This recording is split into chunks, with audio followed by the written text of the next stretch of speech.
update mga mare for today's video. At dahil nga Monday na naman mga mare, ayan maaga na naman tayong gumising. Siyempre magluluto na tayo agad-agad. Nag-fried rice nga lang ako mga mare, all-time favorite ng mga kuya. Dahil nga may tira kaming longganisa, linagay ko na rin sa aking fried rice at linagyan ko rin ng spam. Naging overload fried rice na nga mga mare. At dahil nga natuyo na yung mga hinugasan natin kagabi, ayan at ilagay na natin sa lagyanan ng ating pinggan. Dahil maghugas na naman tayo ng panibago. Siyempre mga mare, ano pa ba at sino pa ba ang maghuhugas kundi tayo lang? At kahit nga wala ng ulam mga mare is okay na to. At dahil nga nag-request si Kuya Kurt kagabi ng egg sandwich at ito at gagawa tayo.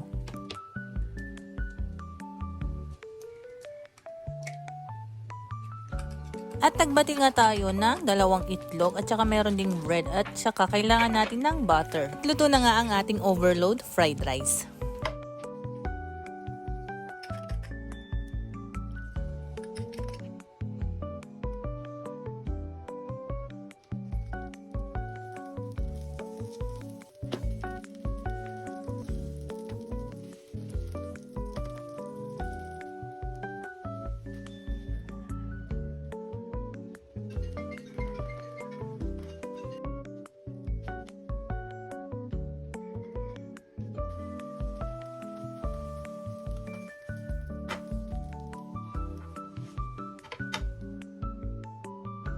At nakagawa nga tayo ng 4 mga mare. Ito lang mga mare dahil tig-isa lang naman kami. Lagay rin pala ako ng ham dahil meron pang natira sa aming ref. Natira nga ito mga mare nung bagong taon. Hindi ko naman nalagay lahat sa aking niluluto. Ay, ayan, tinagay ko na lang sa fridge. Hindi naman nasira mga mare dahil naka-freezer naman. At eto na nga yung last ilalagay natin, yung cheese. Syempre hindi mawawala yan. At bahala na nga si Kuya Kurt kung maglalagay pa siya ng cheese whiz dito. Kasi naglagay na ako ng 4 na cheese kaya cheesy na to mga mare.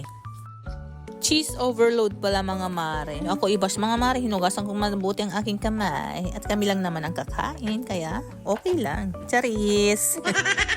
Siyempre, hindi mawawala ang kape mga mare dahil coffee is life tayo. Madalang na rin akong magkape mga mare, hindi na araw-araw. Dahil gising na nga ang ating mahal na prinsipe, nagpatimpla na rin siya ng kanyang gatas. At siyempre, pagsisilbihan natin siya mga mare. Si Kuya Kent nga lang ang papasok ngayong araw mga mare dahil masakit daw ang tiyan ni Kuya Kurt. Kaya kakainin na lamang niya mamaya yung mga hinanda kong baon niya.